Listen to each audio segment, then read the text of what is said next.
நாகை மாவட்டத்துல கனமழையால பாதிக்கப்பட்ட இடங்களை பார்வையிடுறதுக்காக திமுக அமைச்சர் எம்.ஆர்.கே. பன்னீர்செல்வம் வராரு அப்படின்னு மாவட்ட நிர்வாகம் சார்பில் அறிவிச்சிருக்காங்க. அதுக்காக செய்தித்துறை சார்பில் பத்திரிகை மற்றும் ஊடகத்தை சேர்ந்தவங்களை தனியார் வேன் மூலம் கூட்டிட்டு போயிருக்காங்க. 10 மணிக்கு ஆய்வு பண்ண வராருன்னு சொல்லி கூட்டிட்டு போயிட்டு 12 மணி வரை தண்ணி கூட கொடுக்காம அவங்கள காக்க வச்சிருக்காங்க. யாரு எப்படி போனா என்னன்னு லேட்டா சம்பவ இடத்துக்கு வந்திருக்காரு அமைச்சர். மக்களோட குறைகளை கேட்க போனேன்னு சொல்ற அமைச்சர் அங்கிருந்த விவசாயி ஒருத்தர் பாதிப்புகளை சொல்ல வரும்போது அவரை தரக்குறைவா பேசியிருக்காரு. அது மட்டும் இல்லாம அங்கிருந்த வேளாண்மை உதவி இயக்குனரை வாப்போ அப்படின்னு ஒரு மேல பேசி எல்லாருமே முகம் சுளிக்க வச்சிருக்காரு வேளாண் அமைச்சர். கருவேலங்கடையில அமைச்சரோட ஆய்வு முடிஞ்சு அடுத்ததா சின்னத்தும்பூர் பகுதிக்கு போயிருக்காரு. அவரை பின்தொடர்ந்து பத்திரிகையாளர்களும் வேன்ல போயிட்டு இருக்கும் போது வேன் பழுதடைஞ்சிருக்கு.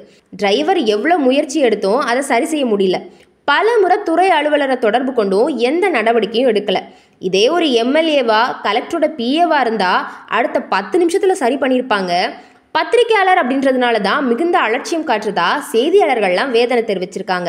அப்புறம் தான் தெரிஞ்சிருக்கு அமைச்சர்களை முற்றுகையிட்டு மக்கள் கோரிக்கை வைக்கிறாங்க, சில இடத்துல விரட்டியும் விடுறாங்க. இதெல்லாம் செய்தியில வந்துடக்கூடாதுன்னு தான் தனக்கு வேண்டியவங்க தவிர மற்றவங்களை கலட்டி விட்டுட்டு போயிருக்காங்க. அரசியல்ல உண்மையா என்னதான் நடக்குது தெரிஞ்சுக்க நாளை நமதே சேனலை சப்ஸ்கிரைப் பண்ணுங்க.